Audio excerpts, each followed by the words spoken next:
दोस्तों 2 दिन से वेनेजुएला जो है न्यूज़ में काफ़ी ट्रेंड कर रहा है। सब लोग जानते हैं घटनाक्रम कैसे चेंज हुआ, कैसे क्या-क्या हुआ, कैसे जो ट्रम्प ने जिस तरह से बयान दिया, जो कुछ भी हुआ वेनेजुएला में वहाँ के जो राष्ट्रपति हैं, कैसे उनको मतलब पकड़ के लाया गया।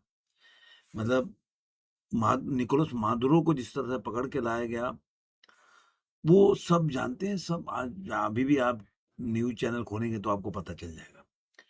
लेकिन आज मैं जो आप लोगों के साथ चर्चा करूँगा कि वेनेजुएला में जो अमेरिका ने किया, जो कार्रवाई की, उससे आपको कैसे सावधान होना चाहिए और क्या सीखना चाहिए?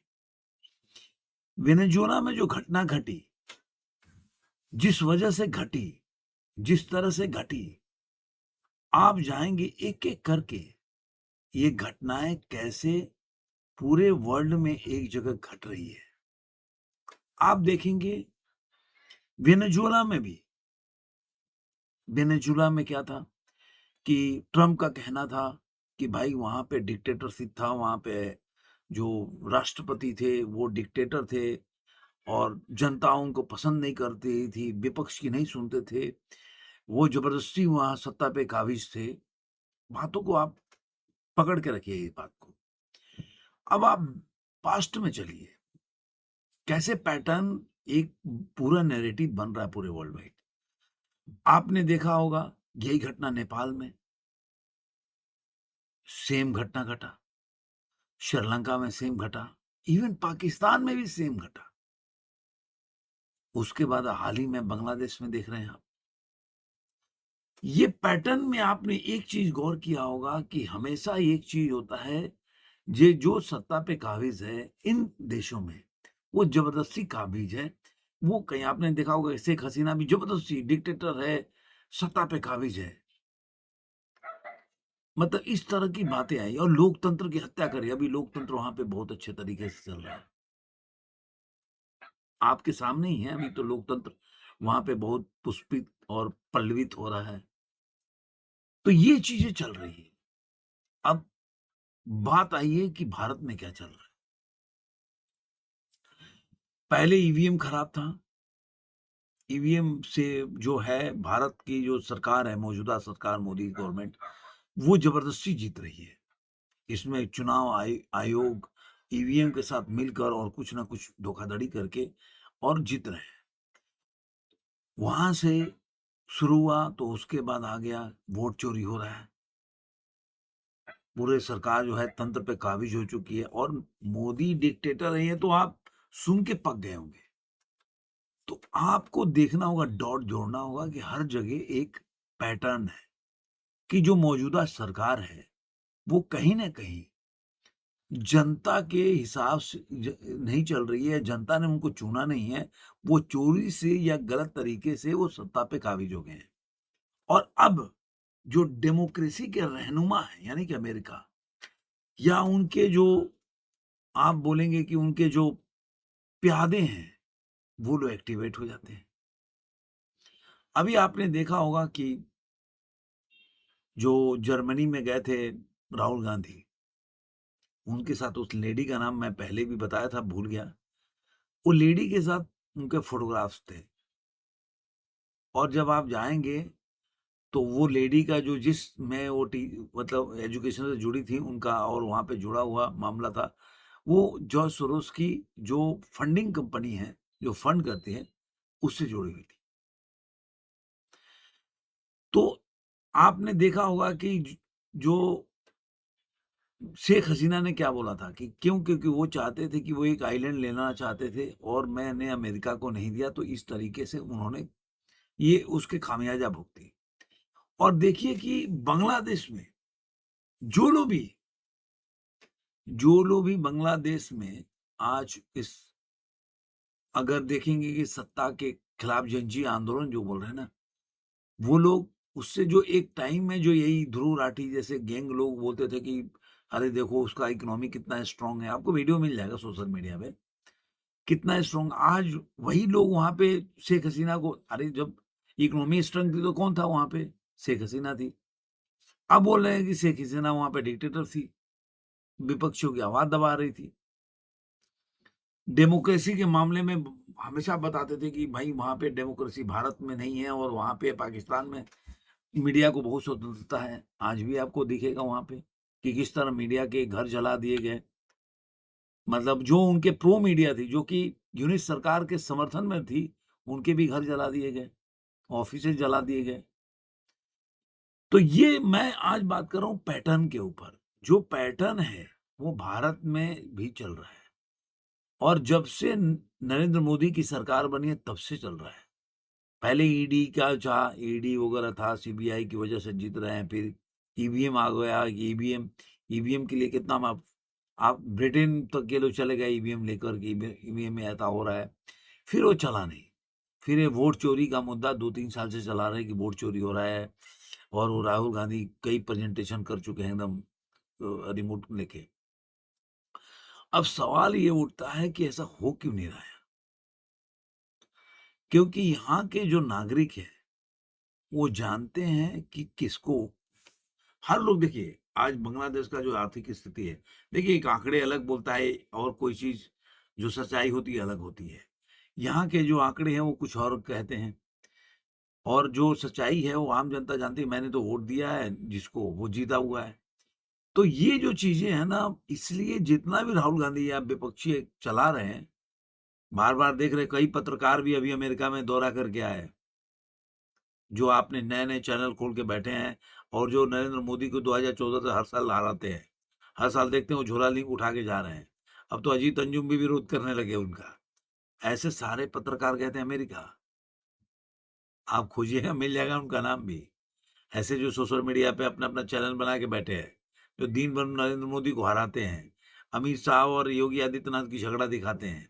इस तरह की कई जो घटनाएँ वो बताते रहते हैं। संघ संघ कभी बोलते हैं कि नरेंद्र मोदी संघ के नहीं सुन रहे हैं, संघ से झगड़ा हो गया। कभी बोलते हैं नरेंद्र मोदी को संघ जो दबा के रखा है, उसके सामने हिल नहीं पा रहे, कठपुतली हैं। तो मतलब वो अपने हिसाब से वो दोनों चेंज करते रहते हैं। कभी संघ दबाता है मोदी को और कभी मोदी जी दबाते हैं संघ को। तो अपने हिसाब से करते हैं। लेकिन सवाल ये उठता है कि ये चीज़ें यहाँ होती नहीं है। उसका वजह है कि आम पब्लिक पे ये बातें जा नहीं पा रही। आप जितना भी देश देखेंगे, अब देखिए इंडिया तो वेनेजुएला की तरह तो कमज़ोर है नहीं। दूसरा कि यहाँ पे नेपाल और जो आप बंगाल देख लीजिए, बांग्लादेश देख लीजिए, पाकिस्तान देख लीजिए, श्रीलंका उस तरह से यहाँ के आम पब्लिक में ऐसा कोई आपको गुस्सा नहीं दिखेगा कि भाई बहुत परेशान हूँ, गवर्नमेंट से एकदम मतलब आजिज़ आ गया बंदा, ऐसा आपको नहीं दिखेगा। आप पॉलिसी का विरोध कर सकते हैं कि भाई जैसे कि अभी मान लीजिए कि अभी जो इंदौर में हुआ भागीरथपुरा में, उसका विरोध कर सकते हैं कि भाई गलत हुआ। लेकिन इसका मतलब ये नहीं कि सरकार ज़बरदस्ती कर रही है और दबा रही है विपक्ष को। आप यहाँ बैठ के नरेंद्र मोदी को के लिए अपशब्द भी बोल सकते हैं चैनल पे। मतलब ऐसा अपशब्द भी मैं आदमी बोल नहीं सकता। तो इतनी डेमोक्रेसी तो है इंडिया में। राहुल गांधी संसद भवन में क्या बोल सकते हैं, डंडे से ले उठाकर क्या बोले थे वो, मैं शब्द भी नहीं बोल पाऊँगा। डंडे का ज़िक्र किया था उन्होंने। तो इस तरह के शब्द बोल सकते हैं, इसका मतलब डेमोक्रेसी है, तभी तो अब बोल भी रहे हैं और जितने भी आते हैं बोलते हैं डेमोक्रेसी बहुत खतरे में है यहाँ पे और सारे चैनल में आके कुछ भी बोल के चले जाते हैं। पता नहीं आज तक ऐसा कमज़ोर डिक्टेटर नहीं देखा कि कोई भी कुछ भी बोल के चला जाता है, वो बंदा कुछ कर ही नहीं पाता। तो ये कौन-सा डिक्टेटर है जो अपने विरोधियों के खिलाफ कुछ कर नहीं पा रहा है? ये कौन-सा डिक्टेटर है? लेकिन आम पब्लिक समझती है कि हमने इनको वोट दिया है, ये जीते हुए हैं।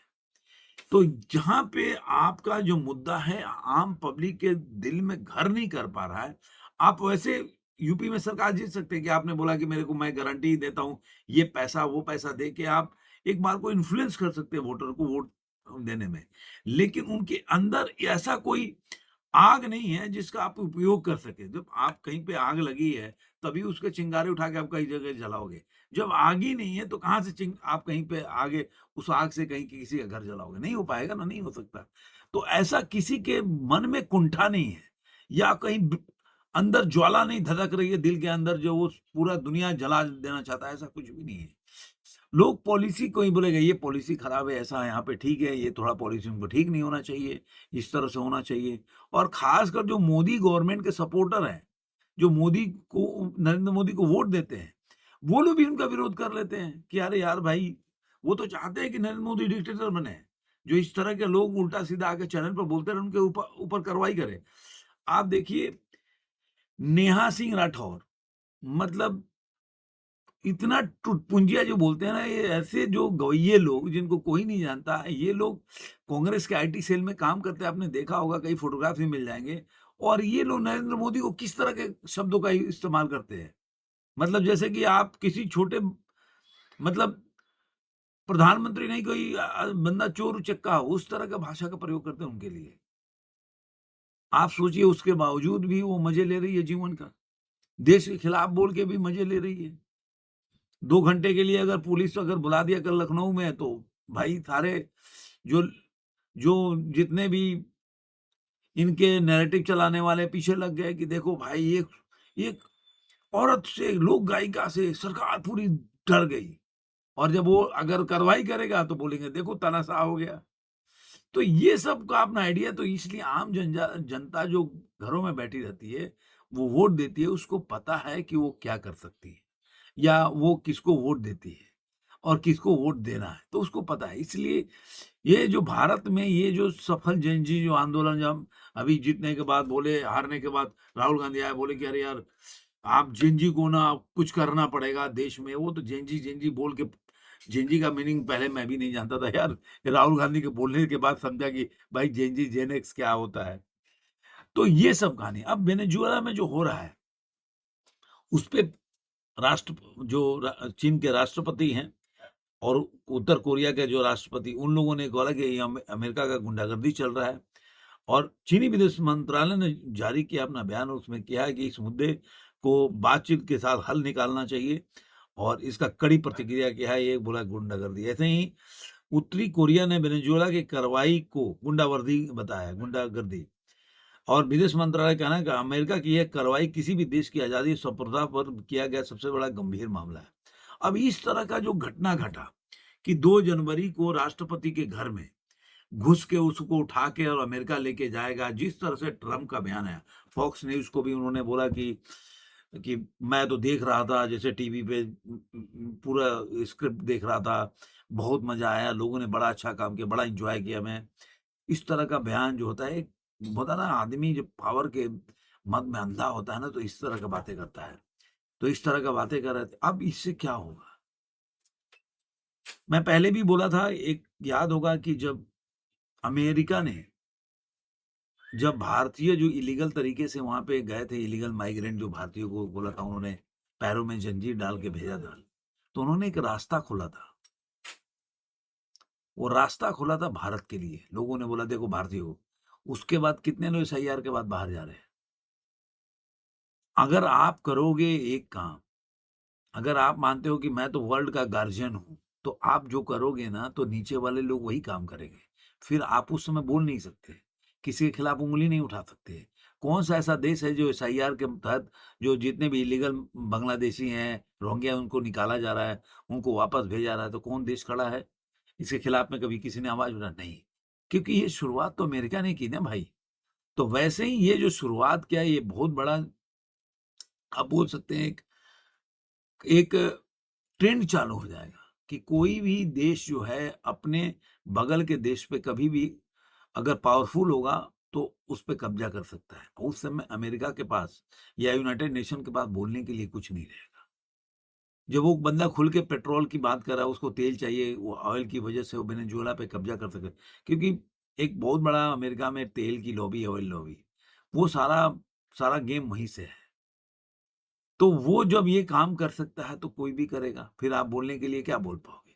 तो देखते हैं आगे होता क्या है। भारत ने भी सो बोला है, कड़ी हम लोग पूरी नज़र बनाए रखे स्थिति पे, इस तरह का नहीं होना चाहिए जो भी घटना घट रहा है। तो देखते हैं आगे कैसे-कैसे इसमें बदलाव हो रहा है। लेकिन अभी उतना लोगों को जिस तरह से वेनेजुएला में घटना, उस तरह से दूसरे देशों ने खुल कर के विरोध नहीं किया।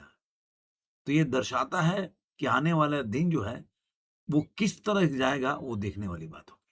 आपको ये वीडियो कैसा लगा ज़रूर कमेंट में बताइए। फिर मिलेंगे किसी और वीडियो में। आज के लिए बाय।